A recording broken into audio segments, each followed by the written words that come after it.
මම දෙවියන් වහන්සේගේ නාමයට මහිමය කරනවා. ස්වාමීන් වහන්සේ මේ දවස් දෙකේ මම දෙවියන් වහන්සේ තුල ගොඩාක් යාඥා කරගෙන හිටියා. ඒ මොකද ඇත්ත වශයෙන්ම අපිට අපේ බලකින්වත් ශක්තියකින්වත් කිසි දෙයක් කරන්න බෑ. නමුත් මම ස්වාමීන් වහන්සේට යාඥා කරගෙන හිටියා.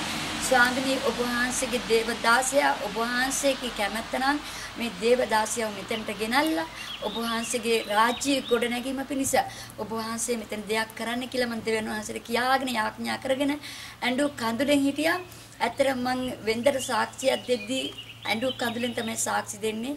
නමුත් දැන් මට ශක්තියක් තියෙනවා, ධෛර්යයක් තියෙනවා. ඒ මොකද සාක්ෂි දෙන්න පුළුවන් තරම් ධෛර්යයක් තියෙන්නේ ඊයේ දවසත් අද දවසත් ඇතුළත දෙවියන් වහන්සේ මහත් දේ මේ තැන කරපු නිසා මම දෙවියන් වහන්සේට ස්තුති කරනවා. ඒ වගේම සුභාරංචිය කියන්නේ අපි මේ ලෝකේ කඳුලෙන් වපුරද්දී අන්තිමට සන්තෝෂයෙන් කපා ගන්නවා කියන එකයි.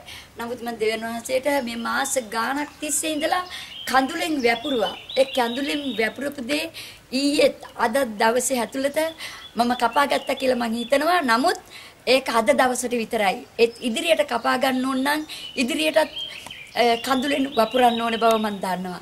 ඉතින් දෙවියන් වහන්සේට මම ස්තුති කරනවා, ප්‍රශංසා කරනවා.